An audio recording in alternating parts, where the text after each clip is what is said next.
26 नवंबर 1930 को पूरे कनाडा में खौफ की लहर दौड़ गई, क्योंकि नॉर्थ कनाडा में एक पूरा कबीला रातों रात बिना किसी निशान के कहीं गायब हो चुका था। नॉर्थ कनाडा के दूर दराज इलाकों में मौजूद यह है एंजिकुनी लेक, जिसके किनारे पर एक छोटी सी बस्ती में एस्किमो नामी ट्राइब रहता था। इसमें करीब 100 से 150 लोग रहते थे, जो इस लेक से मछलियां पकड़कर अपना गुजारा करते थे। यह नॉर्थ कनाडा का वह एरिया है जहां हजारों नहीं बल्कि लाखों स्क्वायर किलोमीटर के एरिया पर सिर्फ चंद हजार लोग रहते थे, और इसकी वजह यहाँ का मौसम है। एंजिकुनी लेक में मछलियों के अलावा आसपास के एरिया में दूसरे जानवरों का शिकार भी होता है, और इसके लिए कई शिकारी यहाँ आते रहते हैं। यह नवंबर 1930 का एक ठंडा दिन था। जो नामी एक शिकारी इस इलाके में शिकार के लिए आया। शिकार करने में वह इतना बिजी हो गया कि उसे पता ही नहीं चला कि कब अंधेरा हो गया। उसके मन में एक आइडिया था कि वह पहले की तरह लेक के किनारे बसे कबीले में जाकर रात गुजार लेगा। इस कबीले के लोग बाहर से आने वाले लोगों की सेवा करने के लिए मशहूर थे, और जो ने अपना सामान बांधा और लेक की तरफ कदम बढ़ाने लगा। यह एक चांदनी रात थी, लेकिन दूर दूर तक बिल्कुल खामोशी छाई हुई थी। ना ही कोई शख्स नजर आ रहा था और ना ही किसी जानवर की आवाज़ आ रही थी। वह सिर्फ अपने कदमों की आवाज़ सुन पा रहा था। हालांकि जो पहले भी ऐसा कर चुका था, लेकिन आज कुछ ना कुछ एबनॉर्मल था, क्योंकि कबीले के पास पहुंचने पर कुत्तों की आवाज़ आने लगती थी, जो कि बस्ती वालों ने पाल रखे थे।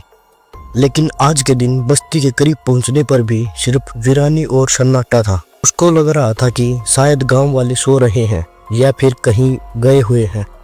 अब दूर से ही वह बस्ती के झोपड़े को देख पा रहा था।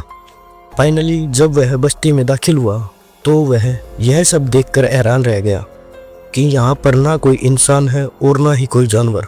जो के लिए हैरानी की बात यह थी कि कुछ घरों के ऊपर से धुआं उड़ता हुआ दिखाई दे रहा था, जैसे इसके अंदर कोई मौजूद है।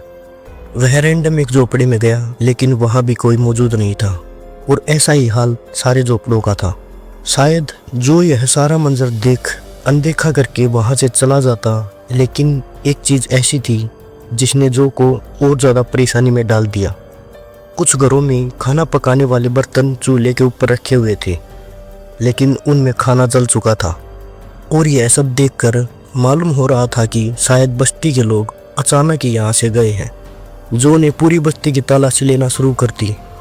उसने देखा कि जो कुत्ते कबीले वालों ने पाल रखे थे उनके गले में रस्सी बंधी हुई है, और कुत्ते भूख से मर चुके थे।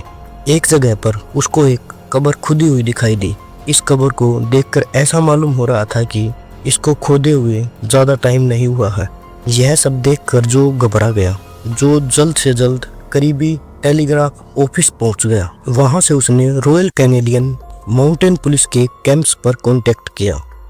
पुलिस जब गांव में पहुंची तो जो ने जो कुछ बताया था वह सब सच साबित हुआ।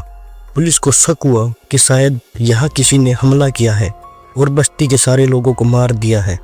लेकिन अगर ऐसा होता तो बस्ती में कहीं ना कहीं खून के निशान होते। पुलिस ने फौरन गांव वालों को ढूंढने के लिए एक सर्च ऑपरेशन शुरू किया। इस सर्च ऑपरेशन में एक बहुत ही अनोखी चीज़ देखने को मिली, जो शायद जो ने भी नोटिस नहीं की थी। सारी बस्ती बर्फ से ढकी हुई थी, लेकिन उस बर्फ पर किसी के भी पाँव के निशान नहीं थे। वहाँ सिर्फ एक ही शख्स के पाँव के निशान थे, और वह भी जो के थे। यानी अगर इस बस्ती में जो के अलावा कोई आया नहीं और कोई गया नहीं, तो फिर बस्ती वाले कहाँ गायब हो गए। लेक के ऊपर भी बर्फ जमी हुई थी, और बस्ती वालों की कश्तियाँ भी जमीन पर खड़ी थी। पुलिस को इन्वेस्टिगेशन में यह भी मालूम पड़ा कि यह लोग जो कि यहाँ आने से 8 दिन पहले ही गायब हो चुके थे, क्योंकि कुत्तों की मौत 1 या 2 दिन भूखा रहने की वजह से नहीं हुई थी।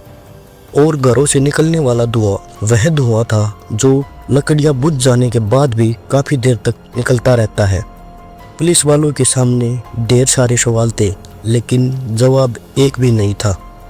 कई महीनों के सर्च ऑपरेशन के बाद पुलिस ने आखिरकार इस केस को अनसोल्व्ड का थप्पा लगाकर हमेशा हमेशा के लिए बंद कर दिया। इस वाक़या के 50 साल के बाद 1984 में रोजर और ब्लंडर नामी राइटर्स ने एक आर्टिकल लिखा और इस पूरे मामले को एलियंस से जोड़ने की कोशिश की। उन्होंने अपने आर्टिकल में बताया कि जब वो लोग इस एरिया को एक्सप्लोर करने गए तो उन्हें वहाँ एक शिकारी और उसके 2 बेटे मिले। उन्होंने बताया कि अक्सर उन्हें झील के ऊपर उड़ते हुए कुछ ऑब्जेक्ट्स दिखाई देते हैं जिनकी शेप अलग अलग होती है और वो उसी बस्ती की तरफ उड़ रहे होते हैं। इस स्टोरी को बेस बनाकर यह बताया गया कि शायद उस रात एलियन उतरे थे और बस्ती में मौजूद सभी लोगों को अपने साथ ले गए।